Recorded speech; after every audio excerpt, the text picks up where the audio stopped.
Hello, everybody, and welcome back to the final session of today's Leader Talk, the future of performance management, sponsored by InfoPro Learning, SweetRush, Allego, WhatFix, and the Regis Company. So I'm Liz Spate, the Events Marketing Specialist here at Training Industry, and I'm thrilled to have you with us here today. Again, before we get started, I would like to quickly go over a few housekeeping items to help you interact with our speaker and get the most out of today's session. So again, feel free to use that chat window for any comments, but please submit those questions in the Q&A panel. We will be addressing your questions at the end of the session, but please do not hesitate to plug them throughout. And again, once this session ends and the event ends, a brief survey will appear in your browser. Please take a moment to share your feedback on the session and speakers. And all of our sessions are being recorded and archived on trainingindustry.com, and you will receive a follow-up email from us today with a link to the on-demand sessions. Now, if this is your first Training Industry event, we would love to welcome you. We exist to make connections among learning and development professionals, and we offer tons of resources to support your role in L&D, like live events like today's Leader Talk, as well as through articles on our website, our magazine, conferences, research reports, our membership, and our podcast. We would also love to hear about what you've learned from today's session on social media, so please follow us on your favorite platforms so we can continue the conversation. Without further ado, it's my pleasure to introduce you to our final speakers today. We have Mike, who is the CEO and founder of the Regis Company and editor-in-chief of The Thinking Effect, drawing on neuroscience principles that skills develop through deliberate practice. He built the Regis Company SimGate platform to enable practice-based learning and skills validation for Fortune 500 organizations. And Eric spent nearly 16 years at Deloitte, ultimately serving as a manager, director, and chief learning officer for the U.S. firm, responsible for learning strategy, technology, and delivery across more than 120,000 practitioners in 4 countries. And with that, gentlemen, take it away. Wonderful. Thank you. So Liz, I'm just going to confirm, can you see my screen?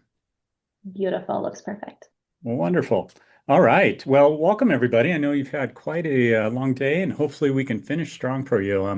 I'm really excited to join Eric here today. And Eric, I don't know if you know this, but I was curious when we first met. So I set off an agent this morning and had to go look through all my emails and try to find when we first met, actually. And I was able to track it down on September 3rd, 2013, actually. Mary Andrade introduced us, and I gave you a 30-minute presentation. I don't know if you can remember that, but that was the first time we actually ever connected. Doesn't And surprise me. yeah, yeah. So what is that? I'm sorry to say I don't remember, Oh, but that's I'm okay. glad we That's okay. continued I from didn't that. either. Thank goodness for the agent. Yeah. And but I was thinking through that journey, so you became a client, and then you became a great mentor to me, and then have been just a fabulous advisor. And as I reflect on that 13 years, I would say probably the best thing is our friendship. And you've always just been a really special friend, and I've always enjoyed our conversations. So I'm deeply looking forward to sharing this time with you today.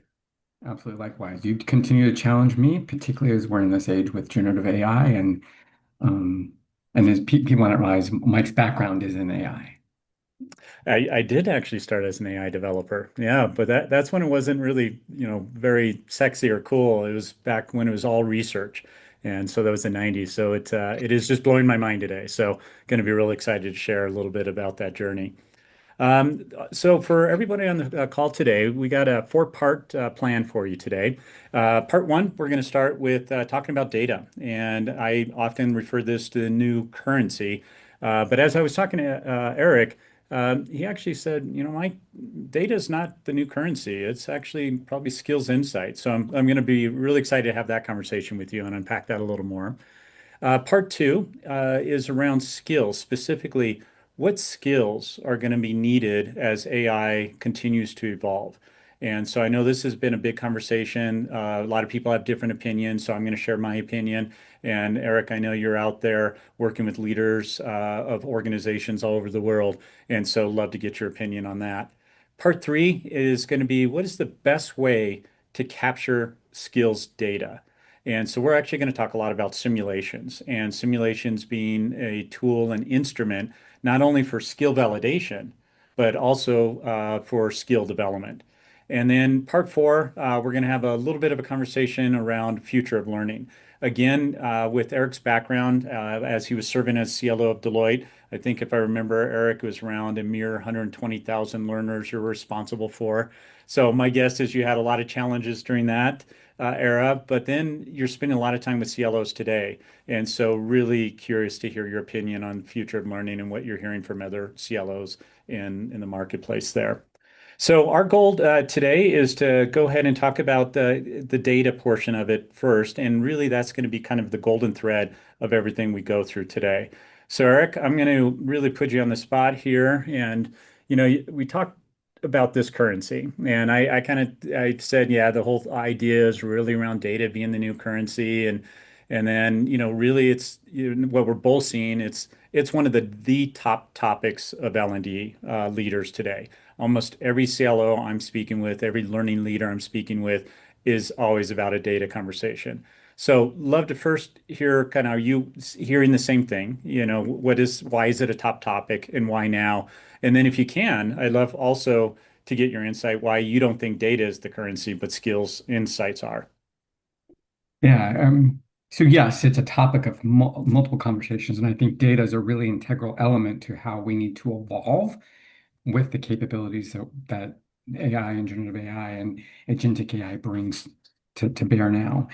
Um, Actually, but data's always existed. We've always had lots of data. So data is Absolutely. not new. What is new and different now are two things, in my opinion. First is AI gives us the ability to mine this data and be able to compare different data sources at scale and also at an individual level to draw a level of inference that we've Hmm. only dreamt about in the past. The second thing that it is able to do is actually capture more data than we've been able to capture in the past. Yeah. Different type, right? Click data. We're going to talk about some other types of data that can now capture, and that data can now be added to this other data we can go scrape in our existing systems to provide a level of inference and maybe even skill validation at an individual level and at an organizational level. That, as a chief learning officer, I dreamt about for years being able to do. And it was a lot of work to get at some of those things. And had to be very targeted when I wanted to do it. Now I can do it um, on a scale basis I've only dreamed of. So data is not new. What's new is what we can do with it and how we can leverage it. Yeah. And you mentioned the word inference. And I know over the last couple of years, there's been a lot of breakthroughs, with companies like Eightfold and TechWolf and Workera, taking all the data sources and being able to aggregate that data source to infer people's readiness. That's obviously really important. But there's another part that they're kind of missing from that equation, and we've talked about as skill validation. Can you share a little bit of your perspective of the difference between the inference and why validation is important? Yeah, yeah. So what we have the capability to do now is to be able to take different data sources, correlate them, and draw a level of inference. Now, that inference is a much greater level of inference than what we had in the past. But what we are now able to do as well is to actually um,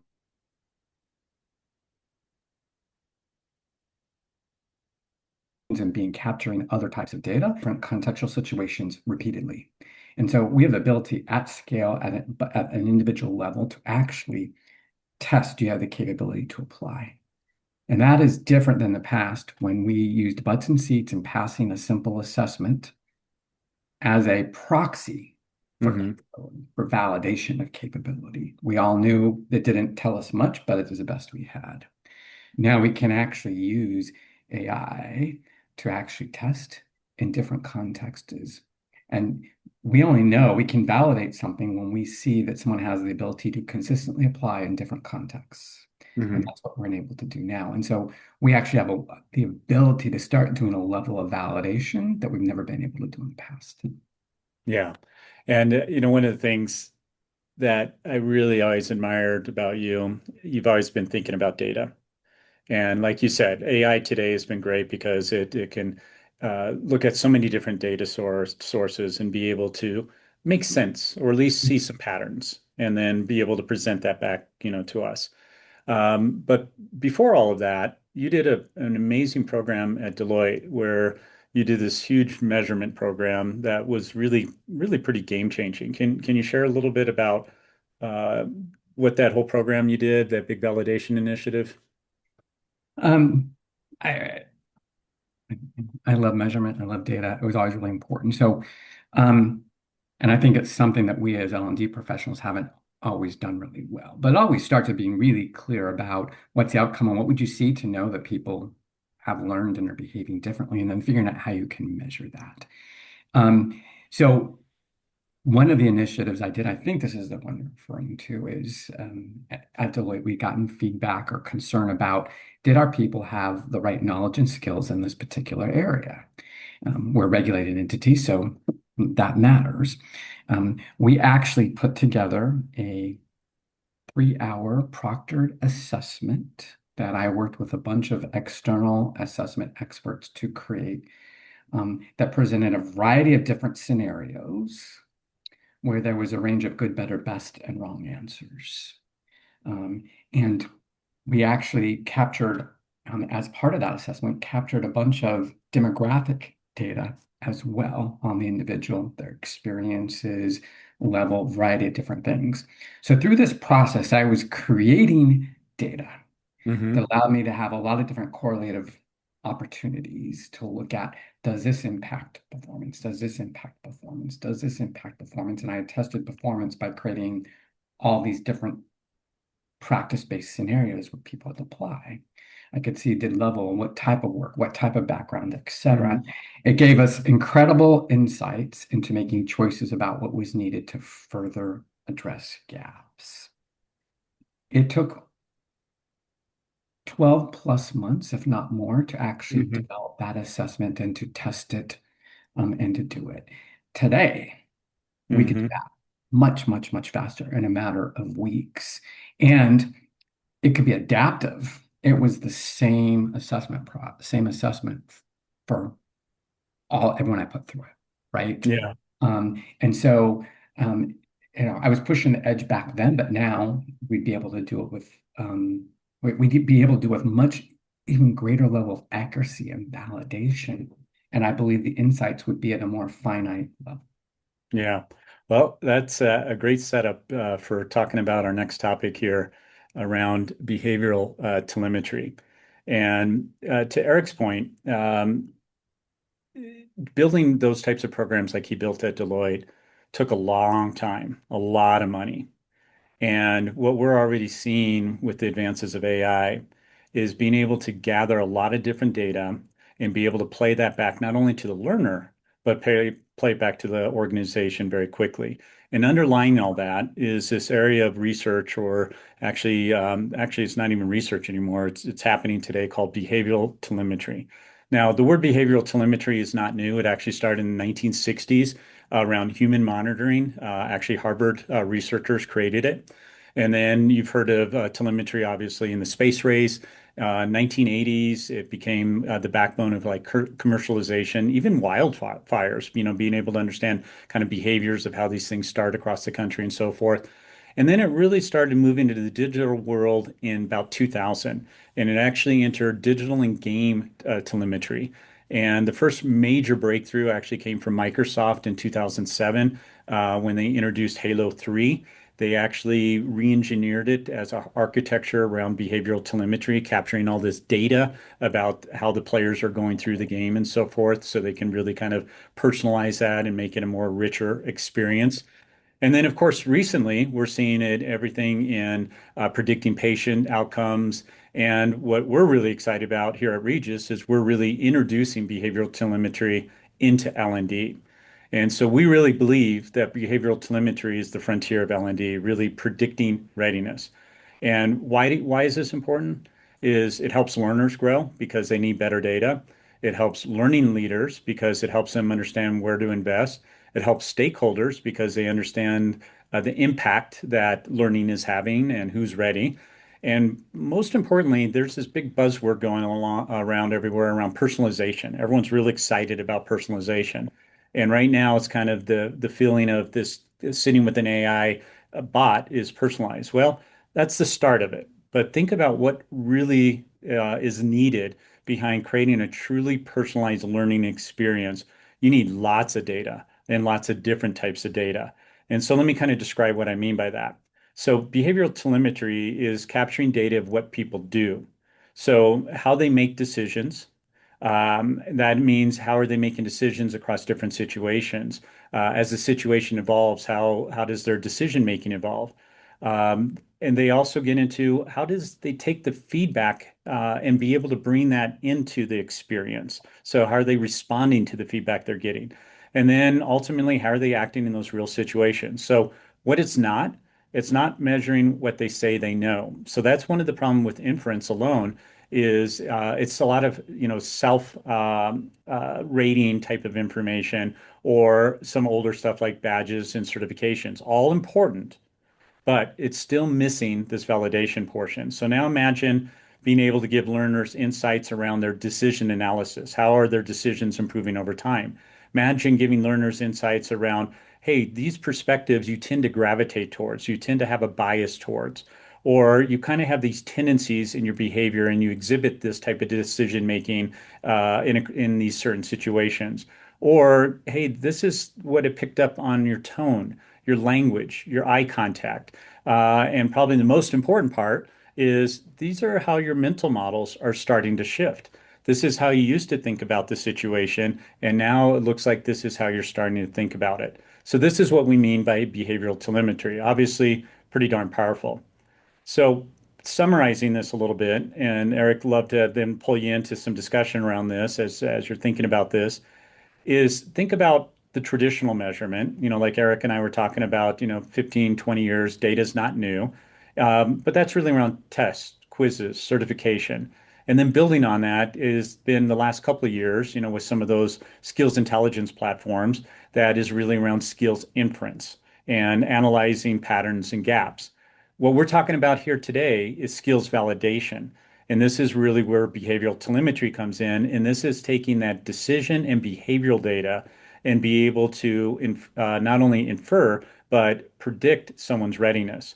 So together, all of this makes up the data ecosystem, which then is really what we call as part of the talent readiness initiative.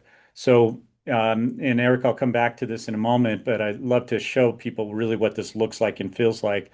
But one of the things, Eric, that we are hearing, and love to hear if you're hearing something similar, is L&D professionals, CLOs are really starting to think a lot about talent readiness. Who is ready for what job? Can you provide some deeper insight of what you're hearing and why they're asking those questions today? Absolutely. I'm hearing that. I was the recipient of requests like this from my leadership team at Deloitte was we're standing up a new growth organization. We want to put 1,000 people in it. Who are the 1,000 that are ready to go do this, Eric? And at that point, it was, oh, I think it's maybe some of these people and some of these people and some of these people. So maybe I used some data, performance data maybe, but it was primarily based upon a gut feel. Mhm. The opportunity why I believe that talent insights or skill insights is the new currency for CLOs is based upon this chart that you showed me for the first time yesterday. They say the ability to use AI to do skills intelligence plus validation, right? So you can do inference plus the ability to validate gives you a greater level of certainty. It's not 100% foolproof, but it gives you a greater level of certainty. And if you have the ability to have this both at an individual level and for collective groups within your organization Mhm. and show up, I think it changes the conversation and changes how we think about what we focus on so that we are using this data to increase talent readiness. Yeah, love that. Well, I'm really excited to get your reactions to this. So, um, part of what we're trying to do is figure out how do we make this available to everybody. And one of the first things that we notice is L&D hasn't had access to a lot of good data. And so one of the issues is not only getting them access to the data, but helping an L&D professional tell the story, tell the narrative, the human side of the data. And so a lot of things we've been thinking about is how do you take all this behavioral telemetry, all this data, and be able to put it in such a way, in such a language that the L&D professionals can communicate it to learning leaders, to stakeholders, to the business. And so this is kind of the first glimpse of how that is starting to roll out today, where this is a leadership program, a leadership simulation. 68% participants have been through it. And the first thing that it does, and this is all dynamic, it updates dynamically as new data, new participants go through it. It's always updating the executive summary for you. So the L&D professional can use this to communicate to their stakeholders. The other thing that I always thought was cool, it starts to talk about the human side in the numbers. When you're discussing these numbers, talk about these kind of three different things and so forth. And then, of course, it starts to get into some of the details. So in this particular, it tells you a little bit how things are calculated. The number one strength in this particular program is the people are exhibiting good critical thinking. The number one opportunity is learning around stakeholder communication. And it gets even more fun, in my opinion, when you start to get into this data. These are the 6 skills that were being assessed in this particular simulation. And you can see kind of the breakdown across the different 6 skills, how people are making certain decisions and how it's playing out. And this is my favorite part. So imagine, back when you did that Deloitte program that took 12 months to build. Well, imagine every morning being able to wake up, Eric, and say, who's ready? Well, right now it says that we have 4 people of that 68 that is showing the high level of proficiency that can demonstrate, that this consistently over time. We have 61 people. That's really good. That's a good bell curve if you're looking at that. That if we continue to invest in them, they're going to be ready. And then 3 that we probably need to put some additional investment behind. This then goes into further around all the decisions. In this particular one, there's 21 decisions, 58 interactions. There was over 1,000 different decision points that were all being captured, and so on. And then, of course, it does have some good old-fashioned metrics that people like, which is the NPS scores and being able to bring all that into the discussion as well. So this stuff is not only possible, but it's all real time nowadays. And so, Eric, love to get your reflections. How would this made a difference in your life, and what do you think is missing from all this? So, one, I think this is great. Um, so that's just the high level reaction. This is great. Definitely going in the right direction.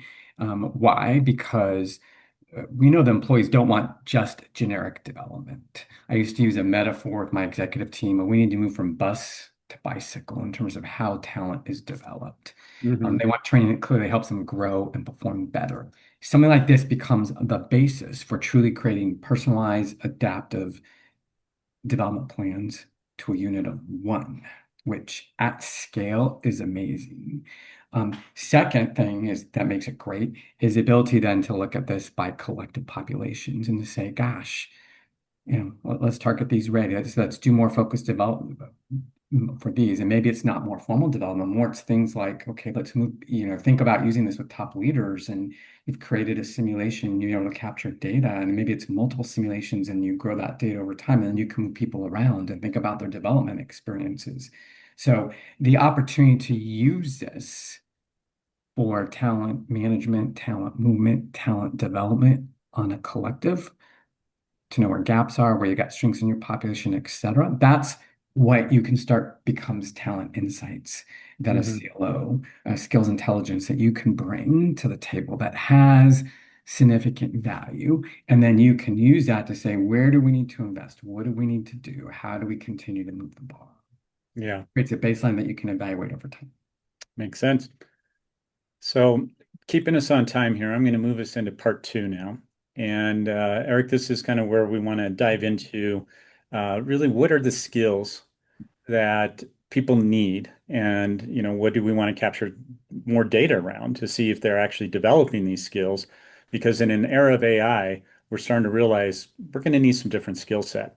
And I'm hoping this lights up the chat channel because this is just one group's perspective, and we're all learning. And so if you have some different insights, different perspectives, different research, please share it. with us. But I'm going to start by giving you some context and then having Eric share a little bit of what he's learning from the people that he's having conversations with.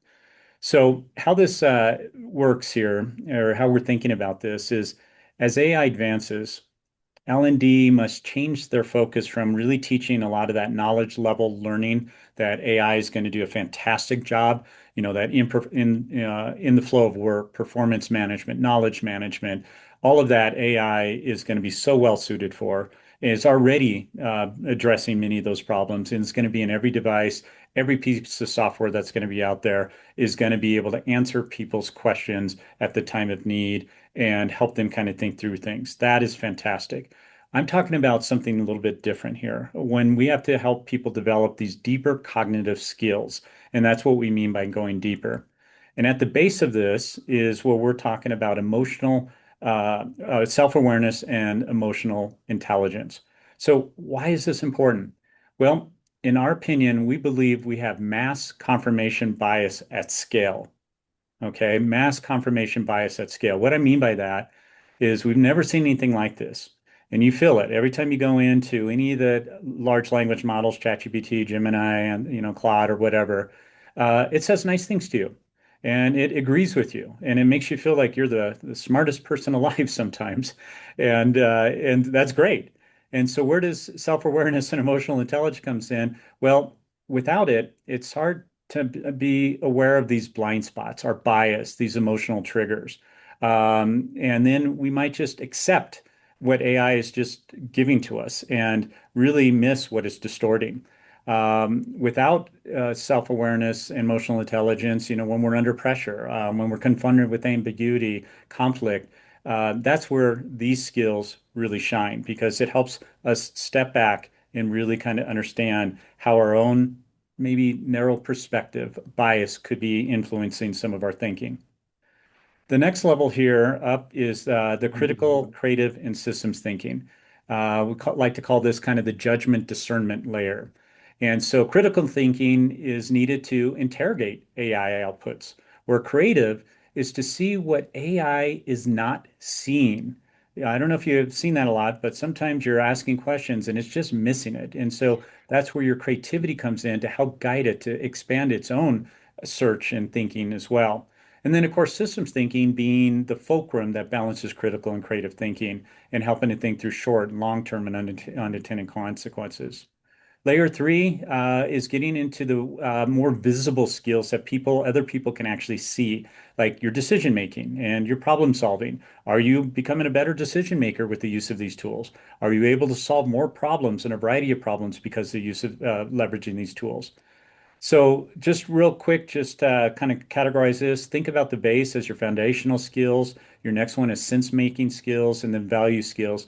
And then as you're growing or going up to the surface line, we're getting into what I consider are the most visible and most interesting skills. And I'd love to get people's reactions on this. But the next one is orchestration.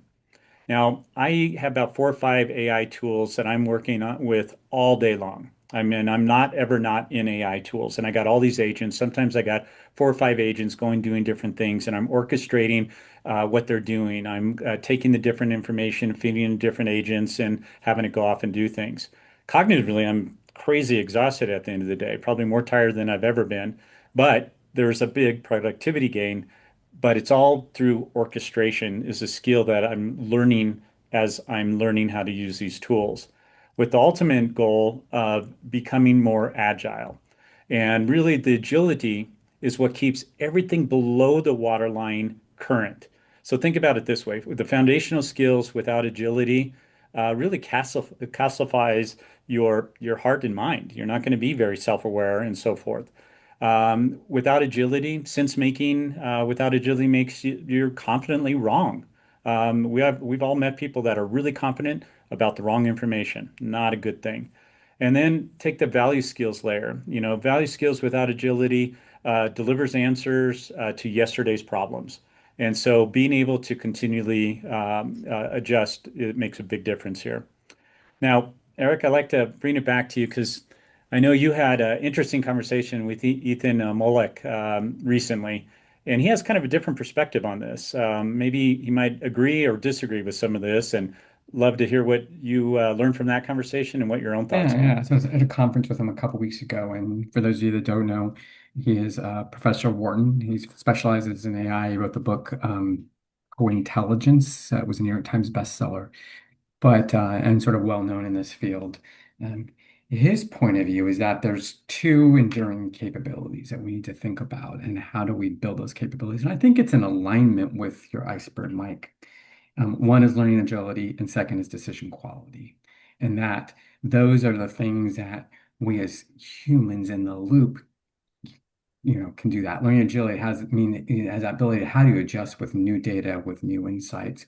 And decision quality has to deal with how do you think about the context, Mhm. okay? And know that in this situation, maybe there's four pieces of data, but this particular piece of data is trumps the others in this context, maybe not in another context, and therefore might change the decision. But you have the ability to apply that level of judgment to ensure a better quality decision. And those are the things as L&D professionals we need to continue to try and develop the capacity for and the sub skills that contribute to those things in people.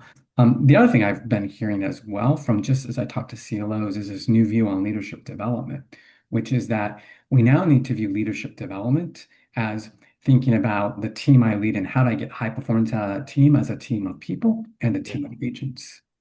And I've actually, in some organizations, had people say, I don't have 50 FTEs, I have 150 bodies I need to think about. Sometimes those bodies are people, sometimes those bodies are agents. It's just a slightly different way of thinking, but I think it deals with your orchestration layer. Yeah, yeah. Oh, it absolutely does. And I don't know about you, but gosh, playing with these AI tools is exciting but exhausting. So yeah, it's been quite a interesting ride. Want to talk about one other topic here, part three now, as we get into it. Part one, we talked about data. Part two, about the skills. Well, everyone always has a question. It's like, okay, great. Love that data you showed. That's really cool. Love to get access to that. And gee, I like those skills. But how do you develop those skills and how do you capture that data is what a lot of people ask us. And so I'd love to share a little bit how this is being done.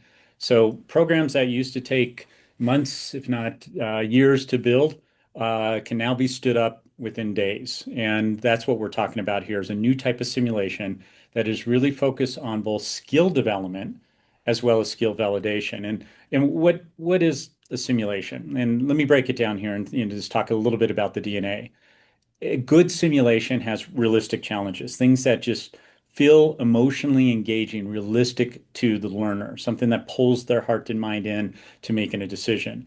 It has a variety of AI characters, not just one single AI character. Those are really cute, but imagine now having AI characters play your client, play team members, play your boss. And as you're going through the simulation, you're dealing with all those different AI characters who are also challenging you to make decisions, and your decisions are being captured, your tone, your language, how you're interacting with those different characters. That's all the behavioral telemetry that comes from the simulation.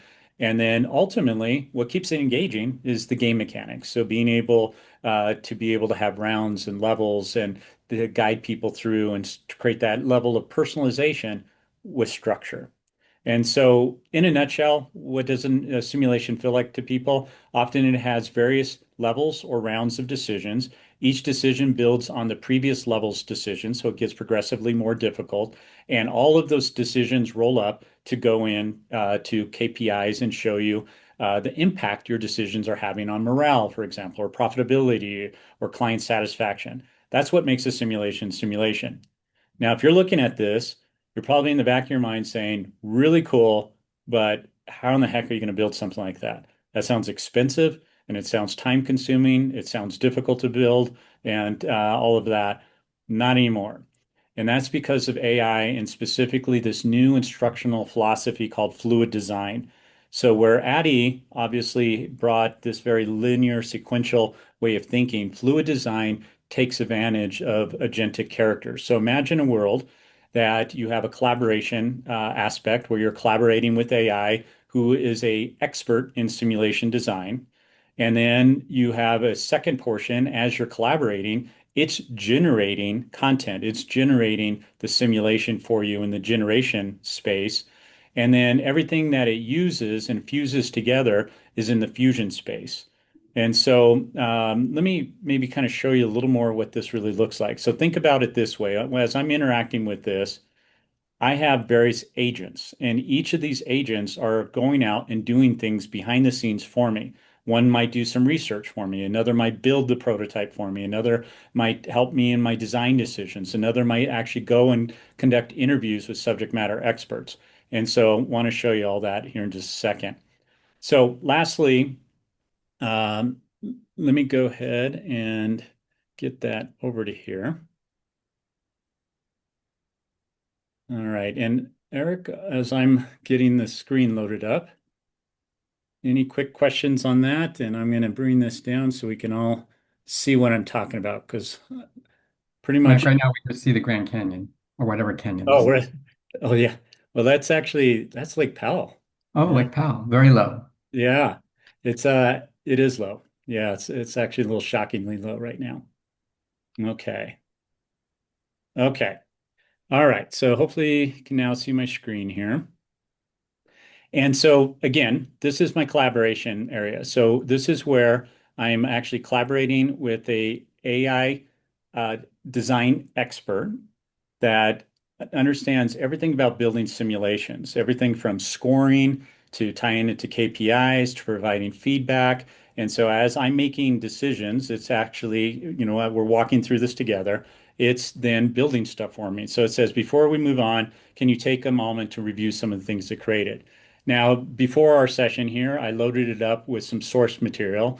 I loaded it up with some PDFs on Daniel Goldman and emotional intelligence. So this particular simulation is leading with empathy.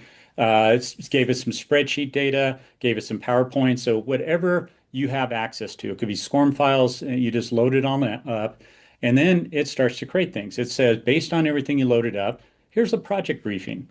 This is what it thinks that I want to create. And now it's my turn as a human-centered design expert to come in and change the role. Change, no, this is not exactly the audience. This is not exactly the topics, but I can change it. I have full control over it. And then it feeds that in. And then from that, it then comes in and says, hey, why don't I author some questions for you? So it actually created an entire set of interview questions. Thinking of new managers, what do they most struggle with when they're leading for the first time? And it creates all of these questions. Now, here's something that's really cool. Let's say I don't have time to interview maybe 40, 50 different subject matter experts. So I can actually go in and train an agent, and I want this agent to be more analytical, maybe more authoritative, diplomatic, and not too persistent. And this agent will go out on my behalf with those interview questions, conduct the interview, bring that back, and actually then summarize all the information for me. And not only will it summarize it, it will then build a knowledge map of everything that it learned, not only from all the content, and it will actually start to build out the whole map, and it will show me exactly where it got all the information. So it pulled this one actually from Daniel Goldman's, and if I wanted to see specifically where their full traceability, I can come in and look at all that. So as I keep going through all of this, then I can have it start to actually build out the actual simulation. So it will actually build out the avatar scripts. It will build out all the scenarios. It will build out all the decisions. It will build out all the feedback. It will do all the scoring. It will completely symbol the entire simulation for you. And underlying all that is the behavioral telemetry. So I know I'm going a little over time here, Eric, so I'm going to probably pull us out of this portion of it and ask you some just general reflections on what you're seeing here and kind of where you're seeing, the market going. Yeah, so first of all, it's amazing how fast things are evolving It and is. how this can change what the role of L&D is. And when I think about the role of L&D and I think about that, um, it is moving us away from a historical mental model and approach grounded in instructional design because the AI has knows instructional design principles deeper than what we know it.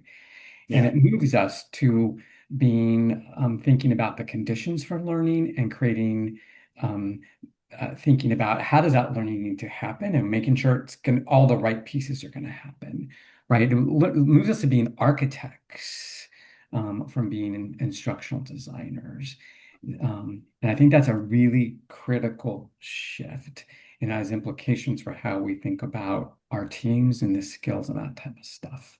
Um, and then I think this also has implications for how we think about how we use learning to help enable organizational performance, which I know is sort of performance management. Thinking about performance is a theme of what many of you have been going through all day today. This, to me, can play a much greater role by providing a much greater level of validation and the ability to have insights to make decisions that we've always wanted. We made Hard hypotheses about in the debatable. past, That's right. Yeah. but now we can actually um, deal with a much greater level of data behind Yeah. us that we've actually validated, right? So I think, and then the ability to get things out with both speed, lower cost, and much higher quality is going to allow us to do a lot more with the same or less, but enable us to have much bigger impact. Yeah. I have one more question for you, and then I was going to ask Liz to maybe summarize any questions from the group that we could be sure to answer here in the last few minutes together. But I do want to make this available because everyone is always kind of curious about this information. And we've written a number of articles about fluid design where I was talking about those design spaces. And then if you're interested in any of those, we also written an article around behavioral telemetry and the next proof layer. So if you're interested in any of these articles, hit this QR code. One other thing that we're just tossing out there, because this is such new territory for all of us and we're all really learning, is if your company is interested in trying to learn more about simulations, behavioral telemetry, I recommend hitting this in the first 10 to sign up. We will do a free conversion of any SCORM package e-learning into a simulation or classroom learning into a simulation for you automatically. So then you can actually start to see it for yourself. So you can see how real this all is today. So Eric and Liz, or Liz, if you wanted to come off and ask us any questions, and I Yeah. have a few more as well. Beautiful. I was about to say we might have time for one or two. So Samantha asked, with these various agents being embraced and encouraged, do you have any recommendations for reducing the de-skilling? And I think I know what de-skilling means. You mean people basically not having the opportunity to learn a skill. And I'm going to take it as far as the concern about new hires. And they're coming in into the workforce. And a lot of the AI agents are taking over those roles and responsibilities. Therefore, what they used to be able to learn on the job through mentorship, apprenticeship, they might not be able to do. I'm assuming that's what is meant by that. And if that's the case, and if it's not, please ask the question again. Um, I there's there's some interesting new thinking about how can you take someone who is just starting their career and place them into a simulation so they can now simulate all of those skills that they would have learned on the job, but do so in the safe environment of a simulation, and then use the AI to give them feedback to make it very robust. So the idea is don't forget about them, but build the simulations to give them those skills, to give them those feedback, to give them that data so they do have that foundational information. So then it helps them advance their career. So that's been kind of our way of thinking about it. And if I missed your question, please ask it again.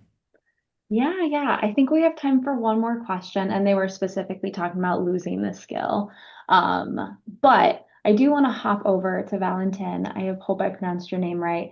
They were asking on how do you quantify all of these? And it was when you were on the slides about, let me see, I just had it, about measuring the behaviors that you were mentioning a little bit earlier, the behavioral I'm not going to remember Telemetry. the word. Yeah, Yes. yeah. And again, I might not fully understand the question, how to quantify it. So what that is looking at is every simulation activity is tied to multiple decisions. Every decision is tied to one or more skills.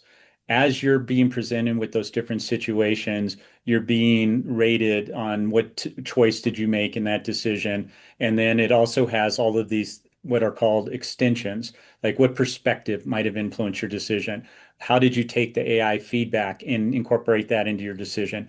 Each of those become data points that then help us understand that you are exhibiting more, you're choosing more decisions, more paths, you're reacting to the feedback in a way that is more in the advanced bucket versus the intermediate bucket versus the foundational bucket, for example. And so that's how that is being done. Mike, you highlighted it's the ability to take lots of other data points and be able to apply them holistically in a situation that in a real life, if we did a learning program with just a role play, some of those would be taken into account. Some they were, but we didn't know how. We have the ability to make this much more transparent, and think of it as a system, and then which we can validate. Yep. Beautiful. Well, that is all the time we have. I do have some follow-up items that I want to share, but gentlemen, is there anything else you would like to leave with the audience today before we wrap it up and say our goodbyes? Mine is we're all learning and love any feedback on today, and anything we can do to help bring this together for the rest of you, because um, we've got to be all in this together. Things are just changing way too fast. And so the more we can learn together, the better we're all going to be able to navigate this. And the I leave is don't wait for the perfect plan. You're never going to get it. This moves way too fast. What's most important is just taking steps to get momentum. And then I like to think of a jazz metaphor. How do you create amongst your team the ability to say, okay, we're all going to play the same 6 or 8 notes, but we're going to create the ability to all sort of riff and learn. Love that. Yeah, I was gonna say, I love that too. Thank you both. Such a sweet way to end today's event. Thank you guys so much. It was just, I learned a lot of big words today, so I hope you guys as well, because I think there are a few people who did not know what the behavior one was as well. So I'm glad I'm not alone, but thank you both. You bet. So for everyone else, I do again want to give a huge shout out to our dynamic speakers and sponsors, InfoPro Learning, SweetRush, Allego, WhatFix, and the Regis Company. All of our sessions today are pre-qualified for a credit hour by Sherman HRCI, so please send an email to me. I will drop it in the chat as right this moment. So send an email to me and we will send you those codes. If you are CPTM, good news. You just have to log this event on your tracker. So if you have any questions, please reach out to the courses team there. I would all love to meet you all here in Raleigh, North Carolina for our 2026 Training Industry Conference and Expo. TICE is where learning leaders like you gather to forge new professional connections. You learn from each other and you address your most pressing learning challenges. Time is flying with June right around the corner, so please check it out before it's too late. And then less than 20% of organizations have optimized their diagnosis process. Don't be part of the statistic. Provide the right solution with training needs certification and fill the gap between your programs and business goals. Again, one last reminder, that survey will pop open in another tab in your browser, and we would greatly welcome your feedback. Again, thank you all for joining us today. Until next time, I'm Liz. Have a great day, great week, and I will see you all very soon. Bye, everybody.